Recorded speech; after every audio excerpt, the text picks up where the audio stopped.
Յուրաքանչյուր մայր կարծում է, որ պատրաստ է ամեն ինչի, մինչև չի բախվում անհնարինին։ Պատկերացրեք մի իրավիճակ, երբ ձեր ամենամոտ մարդը, ձեր կյանքի հենարանը, ոչ միայն լքում է ձեզ ամենադժվար պահին, այլև դա անում է այնպիսի դավաճանությամբ, որը կսպաներ ցանկացած հույս։ Երբ այն մարդը, ով պետք է ձեր կողքին լիներ, դառնում է ձեր ցավի ևս մեկ աղբյուր։ Սա ոչ թե պարզապես դժվարություն է, այլ մի իրականություն, որը կարող է ջախջախել նույնիսկ ամենաուժեղին։ Բայց ամենասարսափելին դեռ առջևում է։ Այս պատմության մեջ մենք ցույց կտանք այն պահը, երբ հերոսուհին հասնում է բացարձակ հատակին, որտեղից թվում է ելք չկա։ Եվ հենց այդտեղ նա գտնում է մի անսպասելի բանալի, մի լուծում, որը թաքնված էր ամենաանհավանական տեղում։ Սա ոչ թե հրաշքի մասին է, այլ այն մասին, թե ինչպես կարելի է ստեղծել այդ հրաշքը սեփական ձեռքերով։ Պատրաստվեք տեսնելու, թե ինչպես է մարդկային ոգին կոտրում ժայռերը։ Սեղմեք բաժանորդագրվել հիմա և գրեք ձեր քաղաքը մեկնաբանություններում, տեսնենք, թե քանիսն ենք մենք։ Ճնշող լռություն էր տիրում հիվանդասենյակում, միայն բժշկական սարքերի միապաղաղ ռիթմիկ ձայնն էր խախտում այն։ Օդում կախված էր դեղորայքի և հականեխիչների սուր, անփոփոխ հոտը, որը կարծես ներծծվել էր պատերի մեջ։ Սենյակը կիսախաղար էր, լուսավորված միայն մոնիտորների թարթող կանաչ ու կարմիր լույսերով և պատուհանից ներս սողոսող քաղաքի գիշերային լույսերի թույլ շողերով։ Մահճակալին, սպիտակ սավանների մեջ կորած, պառկած էր 7-ամյա Արմանը։ Նա փոքրիկ էր ու փխրուն, դեմքը գունատ, իսկ ձեռքին միացված քաթիլայնի բարակ խողովակը կարծես ընդգծում էր նրա խոցելիությունը։ Նրա կողքին, փոքրիկ անհարմար աթոռին, քարացած նստել էր մայրը, Սյուզանը։ Նրա աչքերը կարմրել էին անքնությունից, իսկ դեմքին դաջվել էր ամիսների հոգնածությունը, բայց որդուն ուղված հայացքում կալ անսահման սեր և պողպատե զգոնություն։ Նա մեխանիկորեն շոյում էր Արմանի մազերը, կարծես վախենալով նույնիսկ մի պահ կտրվել նրանից։ Հանկարծ մոնիտորի ձայնը կտրուկ փոխվեց, դառնալով տագնապալի ու հաճախակի։ Սյուզանը կայծակնաբար ցատկեց տեղից։ Մի վայրկյանում նրա հոգնածությունն անհետացավ, փոխարինվելով սուր, կենտրոնացած լարվածությամբ։ Արման ջան, մաման այստեղ է, ամեն ինչ լավ է լինելու, լսում ես, շշնջաց նա, միաժամանակ ստուգելով կաթիլայինի խողովակները և սարքի էկրանը։ Նրա շարժումները վարժ էին, տարիների փորձով մշակված։ Սեղմելով բուժքրոջ կանչի կոճակը, նա սպասեց։ Վայրկյաններ անց սենյակ ներս վազեց երիտասարդ բուժքույրը։ «Ինչ է պատահել, Սյուզան», հարցրեց նա անհանգիստ։ «Սրտի ռիթմն է արագացել, ճնշումն էլ ընկնում է», հանգիստ, բայց պահանջկոտ ձայնով պատասխանեց Սյուզանը։ Բուժքույրը մոտեցավ, ստուգեց սարքերը և դեմքի անհանգիստ արտահայտությամբ ասաց. «Հիմա բժիշկին կկանչեմ, մի անհանգստացեք»։ Բուժքրոջ հեռանալուց հետո Սյուզանը մնաց մենակ որդու հետ։ Նա բռնեց Արմանի փոքրիկ սառը ձեռքը։ «Դու ուժեղ ես, իմ տղա, դու իմ սուպերհերոսն ես, պայքարիր, խնդրում եմ», շշնջաց նա որդու ականջին։ Դուռը բացվեց, և ներս մտավ բժշկուհի Աննա Վարդանյանը, հանգիստ և վստահ։ «Սյուզան, եկեք մի պահ դուրս գանք, թողեք մենք մեր գործն անենք», ասաց նա։ Սյուզանը չէր ուզում բաց թողնել որդու ձեռքը։ «Ես այստեղ կմնամ», համառեց նա։ «Խնդրում եմ, միջանցքում սպասեք, մի քանի րոպեից կգամ», փափուկ, բայց հաստատակամ տոնով կրկնեց բժշկուհին։ Սյուզանը դժկամությամբ համաձայնեց, համբուրեց Արմանի ճակատը և դուրս եկավ երկար ու սառը միջանցք։ Լյումինեսցենտային լամպերի լույսը ընդգծում էր պատերի ստերիլ սպիտակությունը, և Սյուզան սկսեց քայլել այս ու այն կողմ, ինչպես վանդակում փակված գազան։ Նա հանեց հեռախոսը և զանգեց ամուսնուն, Դավիթին։ Երկար զանգերից հետո Դավիթը վերցրեց։ Նրա ձայնը քնաթաթախ էր։ «Ալո, Սյուզ, ինչ է եղել, գիշերվա ժամը 3-ն է», դժգոհեց նա։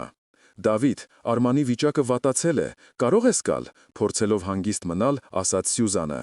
Հեռախոսի մյուս կողմում լսվեց հոգոց. «Նորից։ Սյուզան, բժիշկները կողքին են, չէ, ես ինչ կարող եմ անել, առավոտյան կարևոր հանդիպում ունեմ»։ Սյուզանի դեմքը քարացավ։ «Քո որդին է այստեղ պայքարում կյանքի համար, իսկ դու հանդիպման մասի՞նն ես մտածում», հարցրեց նա սարած ձայնով։ «Ես դրա մասին չեմ մտածում, բայց ես պետք է աշխատեմ, որ այդ հիվանդանոցի փողը վճարեմ։ Իմ ներկայությունն այնտեղ ոչինչ չի փոխի»։ Հանգստացիր և առավոտյան կխոսենք։ Դավիթն անջատեց։ Սյուզանը նայեց հեռախոսին, կարծես թունավոր օձ լիներ։ Նա մենակ էր, ինչպես միշտ։ 15 րոպե անց բժշկուհի Վարդանյանը դուրս եկավ սենյակից։ «Կայունացրինք, հիմա քնած է», ասաց նա։ Սյուզանը թեթևացած շունչ քաշեց, բայց բժշկուհու հաջորդ խոսքերը նորից խլեցին հողը նրա ոտքերի տակից։ Սյուզան, պետք է խոսենք։ Նրա վիճակը պրոգրեսիվ վատանում է, այստեղի բուժումն այլևս բավարար չէ։ Այսինքն ինչ, ուրիշ ինչ կարող ենք անել, ձայնի դողը թաքցնելով հարցրեց Սյուզանը։ Բժշկուհին նայեց նրան ուղիղ աչքերի մեջ։ Գոյություն ունի փորձարարական բուժում Շվեյցարիայում, մի կլինիկայում։ Դա շատ թանկ է, գրեթե անհասանելի, բայց դա միակ հույսն է։ Այս խոսքերը որպես մուրճի հարված հնչեցին։ Անհասանելի, միակ հույսը։ Այս երկու բարակապակցությունները պտտվում էին Սյուզանի գլխում, խլելով վերջին ուժերը։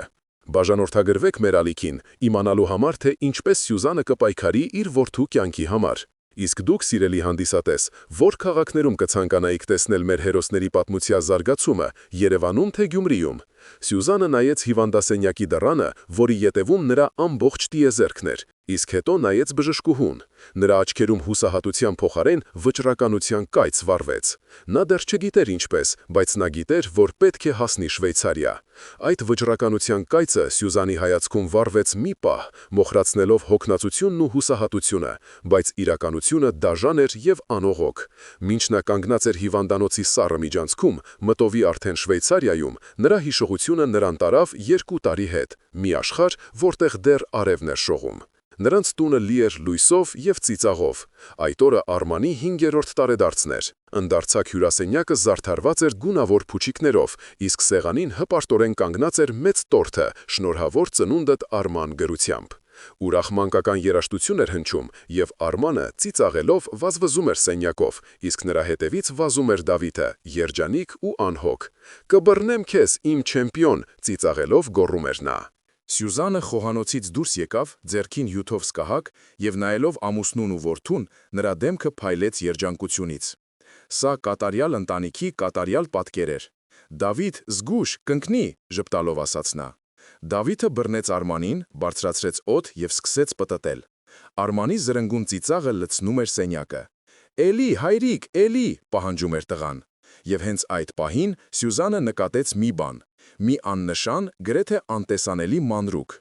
Երբ Դավիթը Արմանին իջեցրեց գետնին, տղայի ոտքերը մի պահ թուլացան, և նա քիչ մնաց ընկներ։ Դա տևեց ընդամենը մի վայրկյան։ Դավիթը չնկատեց, բայց Սյուզանը, մայրը, նկատեց, և նրա ժպիտը մի պահ սառեց։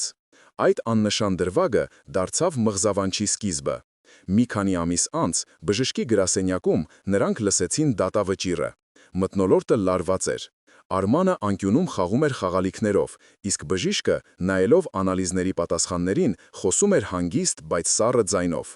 «Մենք մի շարք հետազոտություններ ենք արել։ Ցավոք, Արմանի մոտ հայտնաբերել ենք հազվագյուտ գենետիկ հիվանդություն։ Այն ախտահարում է նյարդային համակարգը»։ Սյուզանը սառեց, բռնելով Դավիթի ձեռքից։ «Բուժում կա», հարցրեց նա, հույսի վերջին նշույլին կառչած։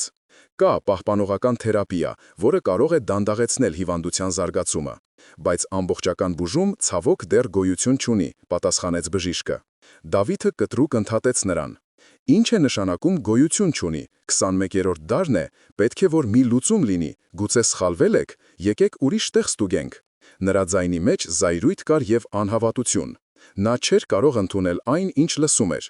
Բայց Սյուզանի հայացքը գամված էր Արմանին, ով անհոգ խաղում էր, չիմանալով իր գլխին կախված դատավճռի մասին։ Այդ օրվանից նրանց կյանքը բաժանվեց առաջի և հետոյի։ Հիվանդանոցները դարձան նրանց երկրորդ տունը, իսկ հույսն ու հուսահատությունը մշտական ուղեկիցները։ Դավիթը, ով սովոր էր խնդիրները լուծել տրամաբանությամբ, բախվեց մի իրավիճակի, որը չէր կարող ուղղել, և նա սկսեց կոտրվել։ Նա ավելի ու ավելի շատ ժամանակ էր անցկացնում աշխատավայրում, փախչելով տան ճնշող մթնոլորտից։ Փախչելով իր անօգնության զգացումից։ Այժմ, երբ Սյուզանը վերադարձել էր հիվանդանոցից մի քանի ժամով հանգստանալու, տունը դատարկ էր ու սառը։ Հյուրասենյակի պատին դեռ կախված էր Արմանի 5-ամյակի նկարը, երջանիկ ընտանիքի խորհրդանիշը։ Սյուզանը նայեց նկարին և դառնորեն հեկեկաց։ Երբ Դավիթը մտավ տուն, նա հարցրեց. «Ինչպե՞ս է նա»։ Բժշկուհի Վարդանյանն ասում է, որ մեզ միայն Շվեյցարիան կարող է օգնել, արցունքները սրբելով պատասխանեց Սյուզանը։ Դավիթը լուռ գնաց խոհանոց, ջուր լցրեց և հարցրեց. «Եվ որքան է արժե այդ հաճույքը»։ Ես չգիտեմ, շատ, բայց մենք պետք է փորձենք, կվաճառենք բնակարանը, մեքենան, ես կաշխատեմ, հուսահատ ասաց Սյուզանը։ Դավիթը շրջվեց եւ նրա ձայնը բարձրացավ։ Սյուզան, իրատես եղիր, մենք չենք կարող 100 հազարավոր դոլարներ հավաքել։ Բժիշկները մեզ կեղծ հույս են տալիս, պետք է ընդունենք իրականությունը։ Ինչ իրականություն, Դավիթ, որ պետք է նստենք ու սպասենք, թե ինչպես է մեր երեխան հանգչում։ Դա է քո իրականությունը, անհավատալի հայացքով հարցրեց Սյուզանը։ Ես դա չասացի։ Ես ասում եմ, որ պետք չէ վազել անհասանելի երազանքների հետևից եւ վատնել այն, ինչ ունենք, պաշտպանվեց Դավիթը։ Նրա կյանքը քեզ համար անհասանելի երազանք է, շշնջաց Սյուզանը։ Նրանց միջև առաջացած անդունդը այդ պահին դարձավ անհաղթահարելի։ Հաջորդ օրը Սյուզանը պետք է գնար բժշկի հետ խոսելու, Շվեյցարիայի կլինիկայի հետ կապ հաստատելու մանրամասների շուրջ։ Նա զանգեց Դավիթին հիշեցնելու. «Դավիթ, չմոռանաս, ժամը 2-ին։ Այսօր չի ստացվի, չնախատեսված ժողով է, ինձնից է կախված ամբողջ նախագիծը։ Դու գնա, հետո ինձ կպատմես», շտապողական պատասխանեց նա։ Երեկոյան, երբ Սյուզանը տուն վերադարձավ, Դավիթի բաճկոնի գրպանից պատահաբար ընկավ մի կտրոն։ Սյուզանը վերցրեց այն։ Դա ռեստորանի կտրոն էր, այսօրվա ամսաթվով, ժամը 2-ից 4-ը, եւ նա մենակ չէր եղել։ Սյուզանը նստեց բազմոցին, ձեռքին սեղմած կտրոնը։ Նրա ամուսինը ոչ թե ժողովի էր եղել, այլ ռեստորանում, այն ժամին, երբ պետք է իրենց որդու ապագան քննարկեին։ Սա ոչ թե պարզապես սուտ էր, սա դավաճանություն էր, եւ դա միայն սկիզբն էր։ Դավաճանության սառը զգացումը սեղմեց Սյուզանի սիրտը։ Բայց նա ժամանակ չուներ ցավի մեջ խորանալու։ Ռեստորանի կտրոնը դարձավ ոչ թե վեճի առարկա, այլ լուր հաստատում այն բանի, որ նա այս պայքարում մենակ է։ Հաջորդ օրը հիվանդասենյակում նա փորձում էր կերակրել Արմանին, ով նստած էր մահճակալին, մեջքին բարձր դրված եւ կլանված նկարում էր։ «Արի իմ տղա, մի գթալ էլ կեր, ուժ է պետք քեզ», համոզում էր Սյուզանը։ «Չեմ ուզում, համեղ չի», առանց նկարից կտրվելու պատասխանեց Արմանը։ «Գիտեմ, որ համեղ չի, բայց պետք է, տես, ինչ եմ բերել քեզ համար», ասաց Սյուզանը եւ պայսակից հանեց նոր նկարչական ալբոմ ու գունավոր մատիտների մեծ տուփ։ Արմանի աչքերը փայլեցին։ «Իսկականնե՞րն են», հարցրեց նա։ «Ամենաիսկականները, որ դու քո սուպերհերոսներին նկարես», ժպտաց Սյուզանը։ Արմանը վերցրեց ալբոմը եւ սկսեց նկարել մի մարդու մեծ թիկնոցով։ «Սա սուպերմաման է, նա կարող է ամեն ինչ անել», ասաց նա։ Սյուզանի սիրտը սեղմվեց։ Նա համբուրեց որդու գլուխը, ներսում երդվելով, որ կդառնա այդ սուպերհերոսը։ Նրա առաջին քայլը բանկն էր։ Նա նստած էր վարկային մասնագետի սեղանի դիմաց, փորձելով բացատրել իրավիճակը, բայց բառերը խեղդվում էին պաշտոնական անտարբերության պատի մեջ։ «Տիկին Սարգսյան, ձեր ընտանիքն արդեն ունի հիփոթեկային վարկ։ Ձեր ամուսնու աշխատավարձը բավարար չէ եւս մեկ մեծ վարկ ստանալու համար։ Մենք չենք կարող ձեզ գումար տրամադրել», անկրքոտ տոնով ասաց մասնագետը։ «Բայց սա կյանքի ու մահվան հարց է, իմ երեխան»։ «Ես հասկանում եմ, բայց բանկը կանոններ ունի, մենք ռիսկերը գնահատում ենք, ցավում եմ», ընդհատեց նա։ Առաջին դուռը փակվեց։ Այդ երեկո տանը Սյուզանը լուր հավաքում էր իր զարդերը, ամուսնական մատանին, ականջողերը, շղթան, որը Դավիթն էր նվիրել։ Նա դնում էր դրանք տուփի մեջ, երբ Դավիթը մտավ սենյակ։ «Ինչ ես անում», հարցրեց նա։ «Այն ինչ պետք է, սա կօգնի ծածկել առաջիկա ծախսերը», հանգիստ պատասխանեց Սյուզանը։ Դավիթի դեմքը բարկությունից կարմրեց։ «Խելագարվել ես, դու չես կարող մեր հիշողությունները վաճառել»։ «Այդ հիշողությունները իմաստ չունեն, եթե Արմանը մեզ հետ չլինի, դու դա չես հասկանում, առանց ձայնը բարձրացնելու», ասաց Սյուզանը։ «Ես հասկանում եմ, որ դու կորցրել ես իրականության զգացումը։ Դու քանդում ես այն ամենը, ինչ մենք ստեղծել ենք», գրեթե գոռաց Դավիթը։ «Ես փորձում եմ փրկել այն ամենը, ինչ մեզ մնացել է, մեր որդուն։ Իսկ դու ինչ ես անում, Դավիթ։ Բացի բողոքելուց եւ ինձ մեղադրելուց, դու ինչ ես անում»։ Դավիթը լռեց։ Նա պատասխան չուներ։ Նա շրջվեց եւ դուրս եկավ սենյակից, թողնելով Սյուզանին մենակ իր զարդերի եւ կոտրված հիշողությունների հետ։ Հաջորդ օրը գրավատան կեղտոտ վաճառասեղանի մոտ գնահատողը, անտարբեր տեսքով մի մարդ, խոշորացույցով զննում էր նրա անցյալը։ «Սա ոսկի է, բայց հին դիզայնով, շատ չեմ կարող տալ», ասաց նա եւ մի գումար նշեց, որը շատ ավելի քիչ էր, քան Սյուզանը հույս ուներ, բայց նա այլ տարբերակ չուներ։ «Համաձայն եմ», կուլ տալով հպարտությունը, ասաց նա։ Դուրս գալով փողոց, ձեռքին սեղմած կանխիկ գումարը, նա իրեն դատարկված էր զգում։ Նա վաճառել էր իր անցյալի մի մասը հանուն անորոշ ապագայի։ Երեկոյան, երբ նա հիվանդանոցում էր, հեռախոսը զանգեց։ Անծանոթ համար էր։ Տիկին Սարգսյան, բանկից ենք անհանգստացնում։ Ձեր հիփոթեկային վարկի 2 ամսվա վճարումը ուշացել է։ Եթե 10 օրվա ընթացքում չմարեք գումարը, մենք ստիպված կլինենք սկսել բնակարանի բռնագանձման գործընթաց։ Հնչեց պաշտոնական ձայնը։ Սյուզանը սառեց։ Նրա ձեռքի գումարը միայն կաթիլ էր ծովում, պատերը սեղմվում էին նրա շուրջը։ Նա նայեց պատուհանից դուրս դեպի մութ քաղաքը եւ առաջին անգամ զգաց բացարձակ հուսահատություն։ Իսկ կարող էր արդյոք ավելի վատ լինել։ Պարզվում է այո։ Հենց այդ պահին նրա հեռախոսին հաղորդագրություն եկավ Դավիթից։ Նա բացեց այն, սրտում թույլ հույս ունենալով, որ գուցե ամուսինը զղջացել է, գուցե ուզում է օգնել, բայց հաղորդագրությունը կարճ էր եւ անոհոտ։ Սյուզան, ես այլևս չեմ կարող։ Ես իրերս կհավաքեմ ու կգնամ։ Ինձ մի փնտրիր։ Հեռախոսը սահեց նրա ձեռքից եւ ընկավ հատակին։ Ամուսինը լքում էր նրան, ոչ թե պարզապես վիճում, ոչ թե ժամանակավորապես հեռանում, այլ լքում էր, հենց այն պահին, երբ նա ամենաշատն էր նրա կարիքն ունեցել։ Հեռախոսը հատակին ընկնելու ձայնը կարծես պայթյունի պես հնչեց Սյուզանի գլխում։ Մի պահ ամեն ինչ խամրեց, հիվանդանոցի միջանցքի լույսերը սկսեցին պտտվել։ Իսկ սարքերի միապաղաղ ձայնը վերածվեց խուլ բզզոցի։ Նրա սիրտը սկսեց բաբախել այնպիսի ուժգնությամբ, որ թվում էր կպոկի կրծքավանդակը։ Նա հենվեց պատին, փորձելով շունչ քաշել, բայց օդը չէր հերիքում։ Դավիթը գնացել էր։ Այս միտքը ոչ թե ուղղակի ցավեցնում էր, այլ ֆիզիկապես ոչնչացնում։ Այդ գիշեր Արմանի վիճակը կտրուկ վատացավ։ Նա տենդի մեջ էր, դժվարությամբ էր շնչում, եւ սարքերը տագնապալի ազդանշաններ էին տալիս։ Սյուզանին դուրս հանեցին միջանցք, եւ նա կանգնած նայում էր փակ դռանը, դեմքին ոչ մի զգացմունք, միայն սառը քարե դիմակ։ Արցունքներն այլևս չկային։ Նա մեխանիկորեն զանգում էր Դավիթին։ 1 անգամ, 2, 3, ոչ ոք չէր պատասխանում։ Նա հաղորդագրություն գրեց. Արմանը շատ վատ է, արի հիվանդանոց։ Անցավ 1 ժամ, որը թվաց հավերժություն։ Դավիթը չեկավ։ Երբ բժշկուհի Վարդանյանը վերջապես դուրս եկավ, հոգնած ու մտահոգ դեմքով եւ ասաց, որ Արմանին ստիպված են եղել արհեստական քնի մեջ դնել, Սյուզանը նույնիսկ չթարթեց։ Նա կարթնանա, մեխանիկական ձայնով հարցրեց նա։ Հուսանք, պատասխանեց բժշկուհին։ Գնացեք տուն, հանգստացեք։ Բայց Սյուզանը գիտեր, որ իր համար այլևս տուն չկա։ Նա մտավ սենյակ եւ ամբողջ գիշեր նստեց անշարժ պառկած որդու կողքին, պահելով նրա ձեռքը։ Հաջորդ առավոտյան, երբ նա մի քանի րոպեով տուն եկավ լոգանք ընդունելու, մղձավանջը շարունակվեց։ Մոտենալով շենքին, նա տեսավ Դավիթի մեքենան, եւ Դավիթը դուրս էր գալիս մեքենայից։ Նա մենակ չէր, նրա հետ մի երիտասարդ կին էր, նրանք ծիծաղում էին։ Դավիթը թեթևակի գրքեց կնոջը հրաժեշտ տալիս։ Սյուզանը կանգ առավ, նա կարծես քար կտրեց։ Այն մարդը, ում նա զանգում էր ամբողջ գիշեր, այն մարդը, ում որդին մահվան եզրին էր, իր առավոտն անցկացնում էր ուրիշ կնոջ հետ։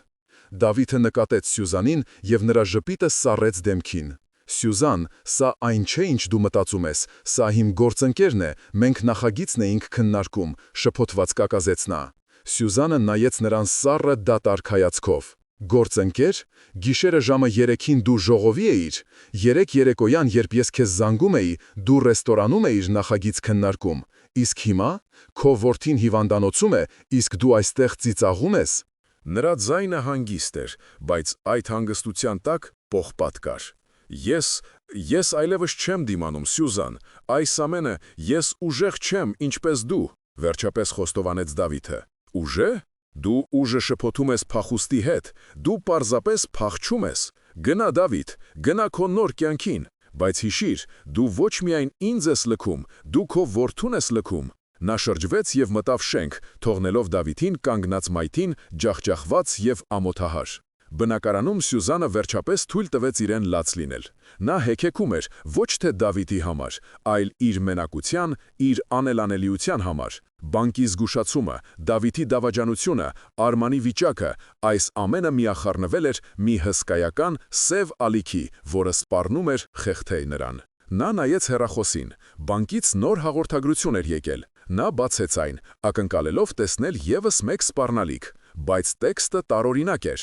Հարգելի տիկին Սարգսյան, տեղեկացնում ենք, որ ձեր հիփոթեկային պարտքի մի մասը 2 ամսվա գումարի չափով այսօր մարվել է։ Մարումը կատարվել է անանուն։ Սյուզանը մի քանի անգամ վերընթերցեց հաղորդագրությունը։ Անանուն մարում։ Ով կարող էր դա անել։ Դավիթը, Ոչ, նա հենց նոր էր փախչում պատասխանատվությունից։ Իսկ ով ուրիշ։ Այս անսպասելի, անհասկանալի իրադարձությունը մի փոքրիկ լույսի շող էր անթափանց խավարի մեջ։ Բայց արդյոք դա հույս էր, թե մեկ այլ ավելի բարդ խաղի սկիզբ։ Այդ անանուն վճարումը Սյուզանի մտքում խառնաշփոթ էր առաջացրել։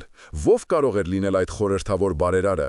Այս հարցը պտտվում էր նրա գլխում, երբ նա վերադարձավ հիվանդանոց։ Նա մտավ Արմանի սենյակ և սառեց։ Որդին արթնացել էր։ Նա նստած էր մահճակալին և թույլ ժպիտով նայում էր իրեն։ «Մամ», հազիվ լսելի շշնջաց նա։ Սյուզանը մոտ վազեց, գրկեց նրան այնքան զգույշ, որքան հնարավոր էր։ «Իմ տղա, իմ աշխարհ», արտասվում էր նա, այս անգամ երջանկությունից։ Այդ պահին սենյակ մտավ բժշկուհի Վարդանյանը։ Նրա դեմքին անսովոր արտահայտություն կար, կարեկցության և ինչ-որ անհանգստության խառնուրդ։ «Սյուզան, կարող ենք մի պահ խոսել», ասաց նա։ Նրանք դուրս եկան միջանցք։ Արմանի վիճակը կայունացել է, բայց դա ժամանակավոր է։ Մենք պետք է շտապենք, ես կապվել եմ Շվեյցարիայի կլինիկայի հետ, նրանք պատրաստ են ընդունել Արմանին, բայց պահանջում են նախնական վճար, 50,000 եվրո, և դա պետք է արվի մեկ շաբաթվա ընթացքում։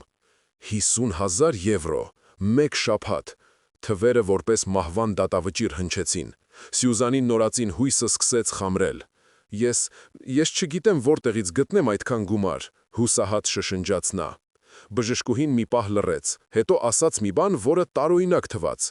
«Գուցե ձեր ամուսինը կարողանա օգնել, նա հաջողակ ծրագրավորող է, չէ»։ «Նա մեզ լքել է», դառնությամբ պատասխանեց Սյուզանը։ Բժշկուհին զարմացած նայեց նրան, բայց ոչինչ չասաց։ Սյուզանը վերադարձավ տուն, ջախջախված։ Նա չգիտեր ինչ անել։ Նա սկսեց փնտրել փաստաթղթեր, գուցե կարողանար ինչ-որ բան վաճառել։ Բացելով Դավիթի աշխատանքային սեղանի դարակը, որը միշտ փակ էր լինում, նա նկատեց մի թղթապանակ։ Հետաքրքրությունից դրդված նա բացեց այն։ Ներսում Դավիթի աշխատանքային պայմանագրերն էին, բանկային քաղվածքներ, և այն, ինչ նա տեսավ, ստիպեց նրան սառչել։ Դավիթի աշխատավարձը 3 անգամ ավելի բարձր էր, քան նա երբևէ ասել էր իրեն։ Նրա հաշվին կային խոշոր խնայողություններ, գումարներ, որոնց գոյության մասին Սյուզանը նույնիսկ չէր կասկածում։ Բայց ամենասարսափելին առջևում էր։ Թղթապանակի խորքում նա գտավ մեկ այլ փաստաթուղթ։ Դա Արմանի ապահովագրական պոլիսն էր։ Դավիթը տարիներ առաջ կյանքի ապահովագրություն էր կնքել որդու համար, և այդ պոլիսի շահառում ինքը Դավիթն էր։ Ապահովագրական գումարը հսկայական էր՝ $500,000, որը պետք է վճարվեր երեխայի մահվան դեպքում։ Սյուզանի շունչը կտրվեց, աշխարհը պտտվեց նրա շուրջը։ Բոլոր կտորները միանգամից իրենց տեղն ընկան։ Դավիթի անտարբերությունը, նրա մշտական խոսակցությունները իրականությունն ընդունելու մասին, նրա մերժումը պայքարելու, նրա սուտը ժողովի մասին, նրա հեռանալը։ Նա ոչ թե պարզապես փախչում էր դժվարություններից, նա սպասում էր։ Նա սպասում էր, որ իր որդին մահանա, որպեսզի ստանա այդ գումարը, իսկ Շվեյցարիան, բուժումը կխանգարեր նրա ծրագրերին։ Անանուն վճարումը բանկին, դա նույնպես նա էր արել, ոչ թե օգնելու համար, այլ որպեսզի ժամանակ շահի։ Որպեսզի Սյուզանը չկասկածի, որ բնակարանը չկորցնեն մինչև վերջ։ Սյուզանը նստեց հատակին, ձեռքին սեղմած ապահովագրական պոլիսը։ Ները մարմինը դողում էր, բայց ներսում սառցե դատարկություն էր։ Այն մարդը, ում նա սիրում էր, ում հետ կյանք էր կառուցել, ումից երեխա էր ունեցել, հրեշ էր, և նա այդքան ժամանակ ապրել էր այդ հրեշի հետ, կույր լինելով։ Նրա ամբողջ անցյալը, բոլոր հիշողությունները, երջանիկ օրերը, ծիծաղը, սիրո խոստովանությունները, այս ամենը վերածվեց ստի և կեղծիքի մի հսկայական կույտի։ Նա նայեց պատին կախված իրենց հարսանեկան նկարին, երկու երջանիկ մարդիկ։ Բայց հիմա նա տեսնում էր միայն մի կնոջ և մի դերասանի, ով սառնասրտորեն սպասում էր իր որդու մահվանը։ Այս գիտակցումը ավելի ցավոտ էր, քան ցանկացած ֆիզիկական հարված։ Սա դավաճանության գագաթնակետն էր։ Եվ հենց այդ պահին Սյուզանը հասկացավ, որ իր պայքարը միայն Արմանի հիվանդության դեմ չէ։ Այժմ նա ուներ նոր, ավելի սարսափելի թշնամի՝ իր սեփական ամուսինը։ Սառը դատարկությունը Սյուզանի ներսում դանդաղորեն փոխարինվեց այրող զայրույթով։ Ցնցումը վերածվեց սառը, հաշվարկող վճռականությանը։ Նա այլևս զոհ չէր, նա մարտիկ էր, և նրա առաջին քայլը զանգն էր բժշկուհի Վարդանյանին։ «Բժշկուհի, ես գտա գումարը, խնդրում եմ կազմակերպեք ամեն ինչ Շվեյցարիայի հետ։ Մենք պետք է հնարավորինս շուտ մեկնենք», ասաց նա պողպատե ձայնով։ Հեռախոսի մյուս կողմում զարմացած լռություն էր։ «Սյուզան, ես շատ ուրախ եմ, իհարկե, անմիջապես կզբաղվեմ», պատասխանեց բժշկուհին։ Նա չհարցրեց որտեղից գումարը։ Նա պարզապես զգաց Սյուզանի ձայնի փոփոխությունը եւ հասկացավ, որ ինչ-որ բան արմատապես փոխվել է։ Հաջորդիվ Սյուզանը զանգեց ոչ թե Դավիթին, այլ փաստաբանի։ Նա հստակ գիտեր ինչ է անելու։ Նա պետք է պաշտպանել իրեն եւ իր որդուն։ Նա հավաքեց Դավիթի բոլոր ֆինանսական փաստաթղթերը, ապահովագրական պոլիսի պատճենը եւ դրեց դրանք պայուսակի մեջ։ Այս թղթերն այլևս պարզ թղթեր չէին, դրանք զենք էին։ Երբ նա վերադարձավ հիվանդանոց, նա այլ մարդ էր։ Նրա քայլվածքը վստահ էր, հայացքը ուղիղ։ Նա մտավ Արմանի սենյակ եւ ժպտաց որդուն։ Իմ սուպերհերոս, մենք ճամփորդության ենք գնում, դեպի մի երկիր, որտեղ սարերը շատ բարձր են։ Իսկ շոկոլադը շատ համեղ, ասաց նա։ Արմանի աչքերը փայլեցին։ Նա չգիտեր, որ այդ ճամփորդությունը ոչ թե պարզապես բուժման համար էր, այլ փախուստի։ Այդ երեկո, երբ Սյուզանը հավաքում էր իրենց իրերը, դուռը թակեցին։ Դա Դավիթն էր։ Նրա տեսքը խղճուկ էր, չսափրված, հոգնած աչքերով։ «Սյուզան, կարող ենք խոսել», սկսեց նա։ «Մենք խոսելու ոչինչ չունենք», սառը պատասխանեց Սյուզանը, առանց նրա վրա նայելու։ Ես գիտեմ, որ սխալ եմ վարվել։ Ես վախեցա, բայց ես ուզում եմ ամեն ինչ ուղղել։ Ես կօգնեմ, եկեք միասին, կակազում էր նա։ Սյուզանը դադարեցրեց իր գործը եւ շրջվեց։ Նա նայեց նրան ուղիղ աչքերի մեջ։ «Դու ուզում ես օգնել։ Իսկապես։ Ինչպես։ Գուցե որդուդ կյանքի ապահովագրությամբ», հանգիստ հարցրեց նա։ Դավիթի դեմքը գունատվեց։ Նա քարացավ։ Դու որտեղից։ Դա այլևս կարևոր չէ։ Կարևորն այն է, որ ես ամեն ինչ գիտեմ։ Ես գիտեմ քո իրական ծրագրերի մասին։ Ես գիտեմ, որ դու սպասում էիր։ Եվ հիմա լսիր ինձ ուշադիր։ Դու մոտ չես գա ոչ ինձ, ոչ իմ որդուն։ Ես ու Արմանը մեկնում ենք։ Եթե փորձես խանգարել, այս բոլոր փաստաթղթերը կհայտնվեն ոստիկանությունում։ Հասկանալի է։ Դավիթը նայում էր նրան, անկարող խոսելու։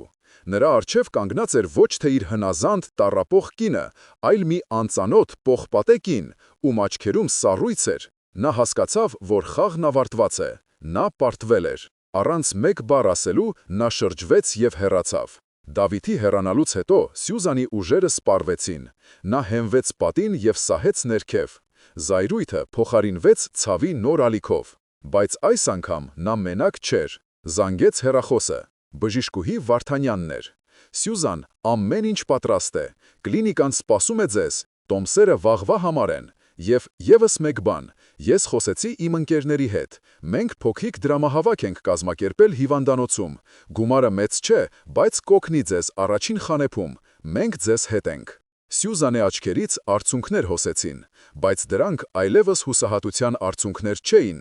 Աշխարհում, որտեղ նրա ամենամոտ մարդը դավաճանել էր իրեն, կային նաև անծանոթ մարդիկ, ովքեր պատրաստ էին օգնել։ Նա գտել էր իր առաջին դաշնակցին, եւ դա նրան ուժ տվեց։ Նա վեր կացավ։ Նրա առջև դժվարին ճանապարհ էր, անծանոթ երկիր, բարդ բուժում, պայքար Դավիթի դեմ, բայց հիմա նա գիտեր, որ կարող է։ Նրա սերը որդու նկատմամբ ավելի ուժեղ էր, քան ցանկացած դավաճանություն եւ ցանկացած խոչընդոտ։ Նա պատրաստ էր պայքարելու։ Օդանավակայանի աղմուկը, մարդկանց ձայները, հայտարարությունները, այս ամենը կարծես հեռավոր ֆոն էր Սյուզանի համար։ Նրա ամբողջ ուշադրությունը կենտրոնացած էր Արմանի վրա, ով հետաքրքրությամբ նայում էր հսկայական պատուհանից դուրս, դեպի ինքնաթիռները։ Սյուզանը ստուգում էր փաստաթղթերը երրորդ անգամ, անձնագրերը, տոմսերը, բժշկական թղթերը։ Նրա սիրտը բաբախում էր, բայց դա այլևս հուսահատության բաբախյունը չէ, այլ մարտից առաջ լարվածության։ Նրանք անցան անձնագրային հսկողությունը, եւ երբ արդեն շարժվում էին դեպի իրենց մուտքը, Սյուզանը զգաց, որ ինչ-որ մեկը հետևում է իրենց։ Նա կտրուկ շրջվեց։ Մի քանի մետր հեռավորության վրա կանգնած էր Դավիթը։ Նրա դեմքին տարօրինակ, սառը վճռականություն կար։ «Դու ոչ մի տեղ չես գնա», հանգիստ ասաց նա մոտենալով։ «Դու իրավունք չունես երեխային առանց իմ թույլտվության երկրից դուրս հանելու»։ «Իսկ դու իրավունք ունեիր սպասելու նրա մահվանը», նույնքան հանգիստ պատասխանեց Սյուզանը։ Մի քանի անցորդներ կանգ առան, զգալով լարվածությունը։ «Դու ոչինչ չես կարող ապացուցել, դա ընդամենը թուղթ է, իսկ առանց իմ ստորագրության դուք սահմանը չեք անցնի», ասաց Դավիթը, փորձելով վերահսկել իրավիճակը։ Նա հույս ուներ, որ Սյուզանը կվախենա, կհանձնվի, բայց նա սխալվում էր։ «Գիտես, ես մտածում էի այդ մասին», ասաց Սյուզանը եւ հանեց հեռախոսը։ Նա սեղմեց մի կոճակ, եւ հեռախոսից լսվեց իրենց վերջին խոսակցության ձայնագրությունը, որտեղ Դավիթը փաստացի խոստովանում էր ամեն ինչ։ Ես նաև այս ձայնագրության պատճեններն ուղարկել եմ իմ փաստաբանին եւ բժշկուհի Վարդանյանին։ Եթե մեզ հետ ինչ-որ բան պատահի, կամ եթե մենք չհասնենք Ցյուրիխ, նրանք գիտեն ինչ անել։ Հիմա ընտրիր, Դավիթ, կամ դու հիմա հեռանում ես, կամ մենք միասին գնում ենք ոստիկանություն։ Դավիթի դեմքը քարացավ։ Նա նայեց Սյուզանին, հետո անհոգ Արմանին, ով ոչինչ չէր հասկանում։ Նա հասկացավ, որ թակարդում է։ Սյուզանը նրան շախ եւ մատ էր արել։ Ատելությամբ լի հայացքով նա շրջվեց եւ անհետացավ ամբոխի մեջ։ Սյուզանը թեթևացած շունչ քաշեց, բայց գիտեր, որ սա միայն առաջին ճակատամարտն էր։ Թռիչքն անցավ լարվածության մեջ։ Շվեյցարիայում նրանց դիմավորեց կլինիկայի ներկայացուցիչը։ Հիվանդանոցը ժամանակակից էր, պայծառ, բայց Սյուզանի համար դա եւս մեկ ոսկե վանդակ էր։ Հաջորդ օրը սկսվեցին հետազոտությունները։ Բժիշկները լավատես էին, բայց զգուշավոր։ Բուժումը բարդ է լինելու եւ երկարատև, եւ հաջողության 100%-անոց երաշխիք չկա, ասաց գլխավոր բժիշկը պրոֆեսոր Շմիդտը։ Ամեն օրը պայքար էր։ Արմանը տոկունությամբ էր տանում բոլոր պրոցեդուրաները, բայց երեկոյան ուժասպառ էր լինում։ Սյուզանը նրա կողքին էր ամեն վայրկյան, կարդում էր նրա համար, նկարում էր նրա հետ, պատմում էր հեքիաթներ ապագայի մասին, որտեղ նա առողջ է եւ վազվզում է կանաչ մարգագետիներում, բայց ֆինանսական խնդիրները սկսեցին սղմել օղակը։ Նախնական գումարը սպառվում էր, իսկ բուժման ամբողջական արժեքը աստղաբաշխական էր։ Սյուզանը փորձում էր հեռակա աշխատանք գտնել իր մասնագիտությամբ, բայց դա գրեթե անհնար էր։ Մի երեկո, երբ նա հուսահատ նստած էր իր նոթբուքի առջև, նրա էլեկտրոնային փոստին նամակ եկավ։ Ուղարկողը անծանոթ էր։ Նա բացեց նամակը։ Այն Դավիթից էր։ Դու կարծում ես հաղթել ես։ Դու խլեցիր իմ փողերը, իմ ապագան, բայց դու երկար չես ուրախանա։ Ես սառեցրել եմ մեր բոլոր համատեղ հաշիվները։ Քո բանկային քարտը շուտով կարգելափակվի։ Տեսնեմ, թե ինչպես ես գոյատևելու օտար երկրում առանց գումարի։ Դու դեռ կզղջաս այս ամենի համար։ Սյուզանի սիրտը սառեց։ Նա անմիջապես ստուգեց իր առցանց բանկինգը։ Դավիթը ճիշտ էր։ Հաշիվը զրոյացված էր։ Նա մնացել էր օտար երկրում հիվանդ երեխայի հետ, գրեթե առանց գոյության միջոցների։ Դավիթը նոր հարված էր հասցրել, ավելի դաժան եւ հաշվարկված։ Սա պատերազմի նոր փուլ էր, որտեղ խաղադրույքները բարձրացել էին մինչև վերջին սահմանը։ Դավիթի նամակը հարված էր, բայց այլևս ոչ մահացու։ Սյուզանը զգաց, թե ինչպես է վախը փորձում սողոսկել իր մեջ, բայց նա այն խեղդեց։ Նա այլևս ժամանակ չուներ վախենալու։ Նա վերցրեց հեռախոսը եւ զանգահարեց բժիշկուհի Վարդանյանին։ Աննա, ինձ օգնություն է պետք։ Դավիթը փակել է իմ հաշիվները։ Ես այստեղ մնացել եմ առանց գումարի, արագ բացատրեց նա։ Հեռախոսի մյուս կողմում մի պահ լռություն տիրեց։ Սյուզան, մի անհանգստացիր։ Ես կապ կհաստատեմ այստեղի հայ համայնքի հետ։ Նրանք կօգնեն։ Դու մենակ չես, հնչեց վստահ պատասխանը։ Եվ նրանք օգնեցին։ Մի քանի ժամ անց Սյուզանին զանգահարեց տեղի հայկական բարեգործական կազմակերպության ղեկավարը։ Նրանք ոչ միայն ժամանակավորապես լուծեցին նրա ֆինանսական խնդիրները, այլև իրավաբան գտան, ով կօգներ նրան պայքարել Դավիթի դեմ։ Սյուզանը հասկացավ, որ իր ուժը ոչ միայն իր մեջ է, այլև այն մարդկանց մեջ, ովքեր հավատում են իրեն։ Միևնույն ժամանակ Արմանի բուժումը շարունակվում էր։ Դա դժվարին ճանապարհ էր, լի ցավով եւ փոքրիկ հաղթանակներով։ Եղան օրեր, երբ թվում էր, թե ամեն ինչ իզուր է, բայց հետո Արմանը ժպտում էր, եւ Սյուզանը նորից ուժ էր գտնում պայքարելու։ Մի օր, երբ նա նստած էր որդու մահճակալի մոտ, պրոֆեսոր Շմիդտը մտավ սենյակ։ Նրա դեմքին լուրջ արտահայտություն էր։ Տիկին Սարգսյան, մենք հասել ենք կրիտիկական կետի։ Արմանի օրգանիզմը լավ է արձագանքում թերապիային, բայց վերջնական հաջողության համար անհրաժեշտ է ոսկրածուծի փոխպատվաստում։ Մենք ստուգել ենք բոլոր բազաները, բայց համապատասխան դոնոր չենք գտել։ Սյուզանի սիրտը կանգ առավ։ Իսկ ծնողները, հազիվ լսելի հարցրեց նա։ Մենք ստուգել ենք ձեզ, դուք ցավոք համատեղելի չեք։ Միակ հնարավոր տարբերակը հայրն է։ Այս խոսքերը որոտի պես հնչեցին։ Արմանի կյանքը կախված էր այն մարդուց, ով ցանկանում էր նրա մահը։ Սյուզանը կանգնած էր անհնարին ընտրության առաջ։ Զանգել Դավիթին, խնդրել, աղաչել, իսկ եթե նա մերժի, կամ ավելի վատ պայմաններ դնի, նա ամբողջ գիշեր չքնեց, տանջվելով կասկածների մեջ։ Առավոտյան նա որոշում կայացրեց։ Նա չէր խնդրելու, նա պահանջելու էր։ Նա զանգեց Դավիթին։ Արմանին դոնոր է պետք, դու միակն ես, ով համատեղելի է, առանց նախաբանի ասաց նա։ Հեռախոսի մյուս կողմում երկար լռություն էր։ «Եվ ինչու պետք է ես դա անեմ», վերջապես հնչեց սառը ձայնը։ «Որովհետև նա քո որդին է», պատասխանեց Սյուզանը։ «Նա այլևս իմ որդին չէ այն պահից, երբ դու նրան ինձնից խլեցիր»։ «Լավ», ասաց Սյուզանը, եւ նրա ձայնը դարձավ պողպատե։ «Ուրեմն լսիր իմ պայմանը։ Կամ դու գալիս ես եւ դառնում դոնոր, եւ ես հրաժարվում եմ բոլոր ֆինանսական պահանջներից ու քրեական մեղադրանքներից, կամ ես վերադառնում եմ եւ դու քո կյանքի մնացած մասն անցկացնում ես բանտում, սեփական երեխայի սպանության փորձի համար։ Ընտրությունը քոնն է»։ Նա անջատեց հեռախոսը, չսպասելով պատասխանի։ Սա նրա վերջին խաղաքարտն էր։ 2 օր անց Դավիթը Ցյուրիխում էր։ Նա հիվանդանոց եկավ մռայլ եւ լուր։ Նա խուսափում էր Սյուզանի հայացքից։ Վիրահատությունը բարդ էր, բայց հաջող անցավ։ Երբ ամեն ինչ ավարտվեց, Սյուզանը մտավ Դավիթի հիվանդասենյակ։ Նա պառկած էր, գունատ եւ ուժասպառ։ «Շնորհակալություն», պարզապես ասաց Սյուզանը։ Դավիթը դանդաղ շրջեց գլուխը։ «Ես դա Արմանի համար չեմ արել», խռպոտ ձայնով ասաց նա։ «Ես դա ինձ համար եմ արել։ Ես չէի կարող ապրել այդ մտքի հետ։ Դա ներողություն չէր, բայց դա խոստովանություն էր, եւ դա բավարար էր»։